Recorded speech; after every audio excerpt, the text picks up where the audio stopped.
Salam dan bahagia Bapak Guru hebat. Saat ini saya bersama dengan narasumber hebat yang akan berbagi pengalaman kepada kita semua terkait pengambilan keputusan. Di samping saya sudah ada Ibu Maulida Suryani. Beliau adalah Kepala SDN 15 Kepahyang yang saat ini akan menjadi narasumber di sesi wawancara kita saat ini. Selamat pagi Bu. Selamat pagi Bu Yudi. Apa kabarnya Ibu pagi ini? Alhamdulillah. Alhamdulillah sehat ya Bu ya. Oke, Ibu terima kasih atas kesempatan dan waktunya yang sudah Ibu luangkan pada pagi hari ini. Saya CGT Angkatan 6 dalam rangka ingin menyelesaikan tugas demonstrasi kontekstual terkait modul 3.1 tentang pengambilan keputusan oleh pemimpin yang berhubungan dengan nilai-nilai kebajikan di sekolah. Baik Ibu, nanti saya akan mengajukan beberapa pertanyaan. Ibu bisa berbagi pengalaman dan nantinya saya harap pengalaman yang Ibu bagikan bisa jadi pemacu saya untuk lebih termotivasi dalam melakukan segala hal untuk kepentingan pendidikan kita. Ini bersama Bu siap menjawab pertanyaan sebisa dan sepengetahuan. Iya Bu, ya kan Bu? Iya Bu. Selama ini Bu, bagaimana Ibu dapat mengidentifikasi kasus-kasus yang merupakan dilema etika atau bujukan moral? Selama Ibu memimpin di SDN 15 Kepahyang ini, Ibu mengidentifikasi kasus-kasus dilema itu dari berbagai pihak. Yang pertama dari laporan guru, lalu hasil perkembangan belajar, atau secara langsung juga Ibu bisa melihat pada saat Ibu melaksanakan supervisi kelas. Kemudian juga laporan dari orang tua siswa, dan tidak menutup kemungkinan juga laporan dari masyarakat, karena masyarakat yang lebih dekat dengan lingkungan sekolah dia akan tahu perkembangan sekolah, apapun kejadian-kejadian yang ada di sekolah. Oke Bu. Nah selama ini Bu, dalam menjalankan pengambilan keputusan di sekolahnya Bu, terutama untuk kasus-kasus di mana ada dua kepentingan yang sama-sama benar, bagaimana Ibu mengambil keputusan tersebut apabila dihadapi oleh dilema ketika kedua kepentingan dalam pengambilan keputusan itu benar-benar sama-sama penting dan sama-sama baik seperti itu. Baik. Memang di dalam setiap pengambilan keputusan itu pasti ada pro kontra, baik itu terhadap perkembangan sekolah sendiri maupun terhadap perkembangan anak didik dan juga terhadap lingkungan masyarakat. Karena sesuatu yang kita ambil, keputusan yang kita ambil itu belum tentu bisa diterima oleh semua pihak. Iya Bu. Namun selaku leader atau pemimpin di sekolah, Ibu mengambil kebijakan tersebut untuk mempunyai dasar-dasar. Nah, dasar apa yang kita gunakan sebagai satuan pendidikan? Itu yang pertama kita harus berdasarkan dengan undang-undang hukum tertinggi kita, tentu undang-undang dasar negara Indonesia 1945. Kemudian yang mana di situ mengatur tentang pendidikan. Kemudian undang-undang Sisdiknas.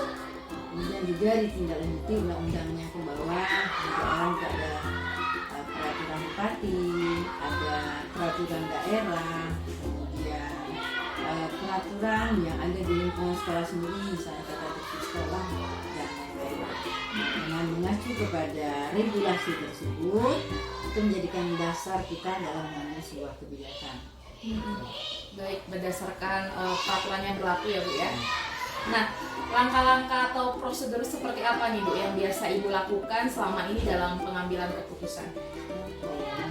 Prosedurnya yang pertama kan kita menghitung dulu nih, mengidentifikasi dulu masalahnya apa. Kemudian setelah kita temukan masalahnya, kita cari ini solusi permasalahannya. Kita tentukan dulu langkah-langkahnya, ini bagaimana. Kita akan mencari informasi yang akurat, baik dari anak, kemudian dari orang tua, dari guru, dari masyarakat. Kemudian kita padukan, kita lakukan sehingga hasil identifikasi, kemudian dengan langkah-langkah itu kita menemukan kebijakan apa yang harus kita ambil. Misalnya ketika anak di sekolah melanggar peraturan, melanggar peraturan kelasnya, melanggar peraturan sekolah, terus kita kita cari penyebab anak ini melanggar ini apa. Misalnya anak terlambat, kita identifikasi dulu, kita lihat selain melalui kita minta data informasi dari guru kelasnya apa yang menjadi penyebabnya, apakah sudah sering atau belum, kita juga bisa melapor kepada pihak keluarga. Kemudian kita panggil orang tuanya. Biasanya ketika dipertemukan nih orang tua dengan anak, ini ketemu titik permasalahannya. Menurut anak orang tuanya begini, orang tuanya ini begini. Nah, di situ kita memberikan solusi. Ini kan pasti menjadi pertentangan nih antara anak dan orang tua nih, dokter. Nah, bagaimana kita mengambil keputusan sehingga anak tidak merasa disudutkan, orang tua pun tidak merasa dilemahkan posisinya sebagai orang tua. Kita padukan dengan aturan-aturan, kita berikan penjelasan dengan tertib sekolah sehingga masing-masing pihak baik orang tua maupun anak menyadari bahwa ini memang sama-sama harus kita lakukan demi kebaikan anak kita. Iya. Nah Bu, kemudian hal-hal apa saja yang selama ini Ibu anggap efektif nih dalam pengambilan keputusan pada kasus-kasus yang sering dihadapi? Yang paling efektif itu yang kita lakukan, kita betul-betul harus komunikasi. Nah, komunikasi yang intens agar kita mengetahui akar permasalahan tadi. Terkadang kita sering menjustis ya, oh anak nih salah nih, ini pasti nih orang tuanya yang tidak perhatian. Nah, kompleksitas ini yang perlu kita ketahui sehingga informasi itu betul-betul pada saat kita mengambil keputusan tidak salah. Apapun permasalahan yang ada di anak, permasalahan yang ada di guru, permasalahan yang ada di orang tua, dan menjadi kompleks permasalahan sekolah, nah kita komunikasikan, kita buka, kita berikan sesuai dengan apa yang sudah ada di sekolah. Nah, kita samakan visi dan misi bahwa di sekolah itu bukan artinya kalau melanggar aturan terus langsung diberi sanksi keluar, ini tidak. Selaku sekolah pendidikan anak-anak, kita harus menjadi pelindung bagi anak-anak kita. Nah, jadi kondisi orang tua pun juga harus kita kondisikan dengan komunikasi yang baik, bicara dari hati ke hati. Anak akan merasa dia dilindungi, anak akan merasa dia disayangi, sehingga dia akan terbuka menceritakan apa, dan dengan bicara dari hati tersebut anak itu akan tersentuh jiwanya. Dia tidak kita salahkan, tetapi kita berikan arahan yang patut dia lakukan sehingga hasil keputusan yang diambil itu juga merupakan komitmen bersama. Anak siap untuk berubah, orang tua juga siap untuk mendampingi perubahan, siap juga untuk merubah pola pengasuhan terhadap anaknya, dan guru pun juga. Jadi kita kolaborasikan bersama, insya Allah selama ini dengan sentuhan bicara dari hati ke hati, proses pengambilan kebijakan itu bisa terlaksana. Baik, pastinya dalam pengambilan keputusan Ibu pernah menemukan tantangan Ibu. Contoh tantangan yang sering Ibu temukan sehingga nanti keputusan ini benar-benar bisa baik untuk segala pihak. Kira-kira apa saja Bu tantangannya? Tantangan ini banyak sekali nih Bu Yudi, ya, karena setiap kebijakan yang kita ambil itu belum tentu bisa diterima dengan baik. Pasti mengalami tantangan. Misalnya ini sekolah punya program kerja ini yang harus kita kembangkan. Jangankan tantangan dari orang tua, dari guru pun pasti kita akan mendapatkan tantangan. Seolah-olah udahlah terlalu banyak ini nanti tidak akan terlaksana. Nah, bagaimana cara kita mengatasi tantangan tersebut? Yang pertama, kita harus mengubah mindset kita sendiri, kemudian mindset guru-guru, mindset orang tua, dan juga mindset siswa. Karena apa? Selama ini kita baik guru, orang tua maupun siswa itu biasa di zona nyaman. Artinya tidak, yang seperti biasa-biasa saja, tidak mau merubah. Sehingga ketika ada kebijakan-kebijakan di sekolah, dianggap itu sesuatu yang melampaui batas. Ini nih sekolah ini tidak sama dengan sekolah lain. Nah, memang kita sekolah mempunyai ciri khas sendiri.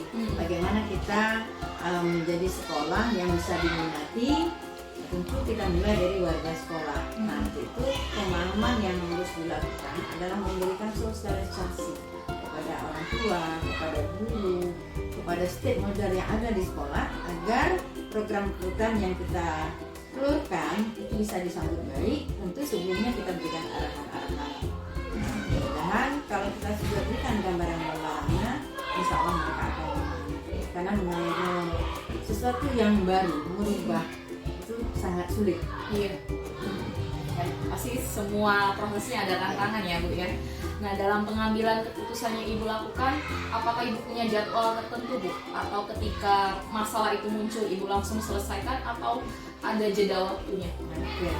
Kalau untuk jadwal di sekolah itu sudah punya jadwal tertentu, jadwal pertemuan rutin dengan orang tua, di mana pada saat pertemuan dengan orang tua itu kita menyampaikan program-program sekolah. Kemudian jadwal itu biasa ada jadwal tahunan, ada jadwal semester, juga ada jadwal bulanan. Nah, jadwal tahunan itu biasanya pertemuan komite seluruh wali murid bersama pengurus komite. Mungkin ada hal-hal yang akan dibicarakan untuk kemajuan sekolah. Kemudian di situ juga kita menyampaikan program-program sekolah. Kemudian jadwal semester itu setiap satu semester pertemuan orang tua pada waktu pembagian rapor. Nah, di situ disampaikan semua secara umum oleh kepala sekolah kendala-kendala hasil prestasi belajar siswa selama satu semester. Kemudian guru juga menyampaikan perkembangan anak-anaknya pada wali murid pada saat pembagian rapor tersebut. Kemudian yang rutin itu karena sekolah kita sudah merupakan satuan pendidikan ramah anak yang sudah terbentuk paguyuban. Nah, itu ada pertemuan rutin orang tua. Dalam setiap kegiatan orang tua tetap dilibatkan. Nah, kemudian selain menyusun jadwal, saya sendiri selaku kepala sekolah juga merupakan narasumber selain dari di bidang pendidikan, ini juga menjadi narasumber sebagai fasilitator nasional sekolah ramah anak provinsi. Jadi kesempatan untuk memberikan pengetahuan, berbagi pengetahuan tentang bagaimana sekolah pengasuhan anak itu juga saya berikan pada saat pertemuan dengan wali murid. Kemudian juga dalam menangani kasus terlibat langsung ke TKP, misalnya kalau ada kejadian anak sedang bermain, sedang istirahat, atau juga kalau ada kejadian di kelas itu langsung terlibat langsung menunjukkan bahwa kepedulian kita terhadap anak-anak. Contoh juga apabila kasus itu berada di rumah tangga yang menyebabkan anak tidak sekolah, yang menyebabkan anak malas belajar, kepala sekolah juga terlibat langsung melihat ke TKP, mengunjungi keluarga, artinya homeschoolingnya. Oke. Nah Ibu, pasti Ibu punya seseorang nih atau faktor-faktor pendukung nih yang bisa Ibu percaya untuk menjadi partner dalam mempermudah Ibu mengambil keputusan. Kira-kira siapa? Tentu saja partner di dalam mengambil keputusan itu adalah semua stakeholder yang ada di sekolah. Guru, staf TU, operator, kemudian juga pihak komite sekolah dan wali murid. Juga tidak lepas unsur-unsur pemerintahan yang terkait, misalnya lurah, RT, RW, kemudian dinas-dinas instansi yang lain seperti Dukcapil, karena kadang permasalahan anak-anak ada yang belum mempunyai akte. Nah, ini sangat riskan karena harus secara administrasi itu harus sudah siap. Tapi ketika wali murid mendaftar, Bu izin Bu belum bisa ngurus ini, belum selesai, ada kendala ini itu. Nah, kita harus langsung membantu proses di mana kelemahan kekurangan. Nah, kalau belum punya akte, kita langsung ke catatan sipil, dinas Dukcapil. Kemudian misalnya ketika anak mengalami kesehatan, gangguan kesehatan, jadi kita punya kerjasama dengan pihak puskesmas, dinas kesehatan, jadi dengan dinas instansi terkait. Yang ini kita sudah punya MOU kerjasama untuk menanggulangi atau untuk mencari solusi permasalahan dari kasus-kasus yang ada di sekolah. Oke. Baik, ini pertanyaan terakhir gitu. dari semua hal yang sudah Ibu sampaikan dari awal tadi, pembelajaran apa yang Ibu dapatkan dan yang bisa Ibu petik dari pengalaman Ibu tentang pengambilan keputusan ini? Pembelajaran yang bisa dipetik dari pengambilan keputusan ini semuanya adalah dimulai dari keikhlasan, dari hati. Jadi kita dalam melaksanakan tugas, apapun yang kita temui itu bukan beban, tetapi itu adalah tantangan. Nah, dalam menghadapi pekerjaan, tantangan tidak akan lepas. Nah, bagaimana kita menyikapi bahwa tantangan itu adalah merupakan suatu motivasi kita untuk dapat menyelesaikan persoalan-persoalan yang baik. Nah, dengan tantangan ini membuat kita lebih semangat. Kalau hidup tanpa tantangan itu kita tidak akan pernah berinovasi, kita tidak akan pernah berpikir untuk lebih baik kalau tidak ada tantangan. Jadi tantangan ini merupakan motivasi yang sangat tinggi, sehingga dengan adanya tantangan kita akan punya ide-ide, kita akan selalu menggali bagaimana agar keputusan kebijakan yang kita ambil ini bisa dapat diselesaikan dengan baik tanpa mengecilkan atau tanpa menyakiti perasaan yang lain. Nah, dengan tantangan ini kita akan bisa lebih semangat. Tentunya dimulai dari nama itu, dari niat hati yang ikhlas, sehingga pekerjaan yang kita lakukan dan dulu punya prinsip, punya moto kerja ikhlas, kerja keras, kerja tuntas. Baik Pak, super sekali. Ibu terima kasih atas semua pengalaman yang Ibu berikan hari ini. Saya sangat dapat pencerahan nih sepertinya. Mudah-mudahan apa yang Ibu sampaikan jadi motivasi saya juga, bukan sekedar untuk menyelesaikan tugas saja. Wawancara ini cuma bisa menjadi bahan untuk saya lebih termotivasi bagaimana menjadi seorang pemimpin itu begitu banyak tantangan, dan sebuah semangat yang Ibu punya itu sangat menginspirasi buat saya. Terima kasih Ibu atas waktunya. Sama-sama Ibu ini yang bermanfaat untuk kemajuan terutama Bu Yuli sebagai guru penggerak, dan sekolah kita adalah sekolah penggerak. Baik. Jadi mari kita maju bergerak bersama. Iya. Amin, semoga ya Bu ya. Baik, terima kasih atas perhatiannya. Demikian wawancara saya bersama narasumber hebat dari SDN 15 Kepahyang. Salam dan bahagia.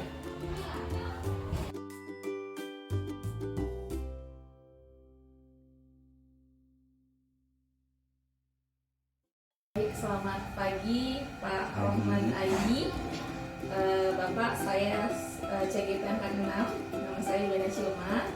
Saat ini mungkin ingin mengganggu waktu Bapak sebentar, meminta waktu Bapak sebentar untuk sebagai narasumber dari tugas demonstrasi kontekstual kami di CGP Angkatan 6 terkait tentang pengambilan keputusan Bapak sebagai pemimpin dan kaitannya dengan nilai-nilai kebajikan yang ada di sekolah. Langsung saja ya Pak ya. Baik Pak, selama ini bagaimana Bapak dapat mengidentifikasi kasus-kasus yang sering Bapak hadapi, yang mana yang merupakan dilema etika dan yang mana yang merupakan rujukan moral? Baik, saya melihat dari sudut pandang secara moral dan hukum. Apabila kasus tersebut melanggar hukum, pasti benar lawan salah. Iya. Tapi apabila masih bisa dikatakan benar lawan benar, maka kasus ini termasuk dilema etika. Iya, baik Pak. Nah, bagaimana Bapak menjalankan pengambilan keputusan di sekolah Bapak, terutama untuk kasus-kasus yang ada dua kepentingan yang sama-sama benar atau sama-sama mengandung nilai kebajikan Pak? Baik, saya selama ini mengidentifikasi kasus dari berbagai sudut pandang, lalu memikirkan secara matang mana yang benar, dan keputusan yang saya ambil menguntungkan banyak orang dan tidak ada yang kita rugikan. Baik, berarti kita mempertimbangkan Iya. kedua belah pihak untuk tidak ada yang dirugikan ya Pak ya. Nah, langkah-langkah atau prosedur seperti apa nih yang biasa Bapak lakukan selama ini dalam pengambilan keputusan Pak?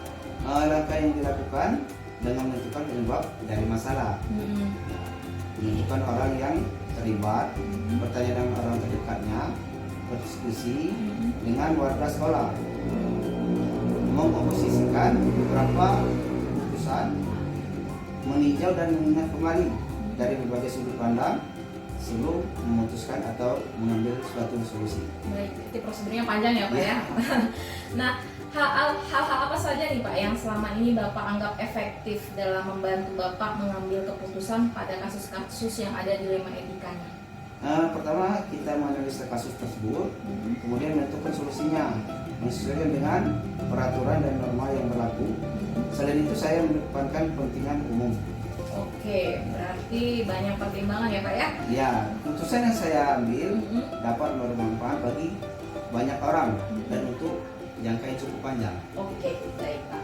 Nah, kalau selama ini Pak, Bapak pasti pernah menemukan tantangan dalam pengambilan keputusan. Tantangan-tantangan apa aja yang biasa Bapak temukan dalam pengambilan keputusan selama ini?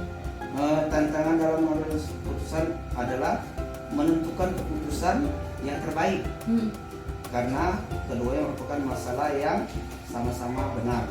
Selain itu, dalam mengambil keputusan harus memikirkan keuntungan kedua belah pihak dan tidak ada salah satu pihak seperti yang tadi kita merugikan. Iya, berarti kita berusaha untuk imbang ya Pak ya.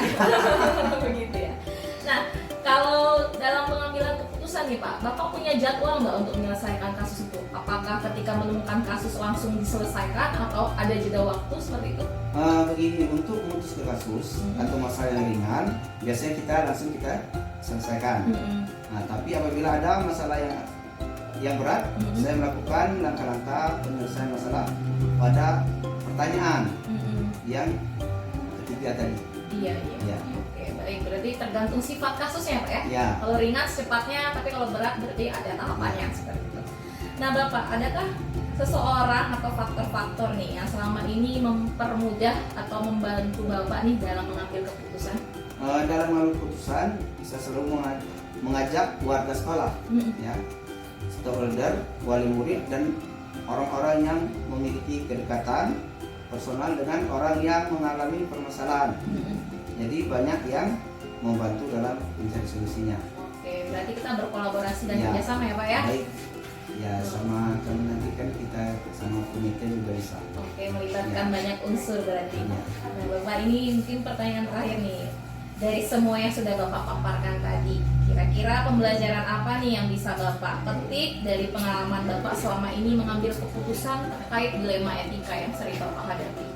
Pelajaran yang dapat diambil adalah saya menjadi lebih bijaksana dalam menganalisis suatu permasalahan atau kasus untuk dijadikan pertimbangan untuk menentukan solusi yang tepat, terbaik, dan tidak merugikan orang lain. Oke, menambah kapasitas diri ya Pak ya, Ya. jadi lebih bijaksana sebagai seorang pemimpin. Baik Bapak, terima kasih atas waktunya untuk wawancara hari ini. Semoga apa yang Bapak sampaikan bisa menjadi manfaat bagi saya selanjutnya dan bagi kita semua terkait pengambilan keputusan ini. Saya tutup Bapak, terima kasih. Assalamualaikum warahmatullahi wabarakatuh. Waalaikumsalam.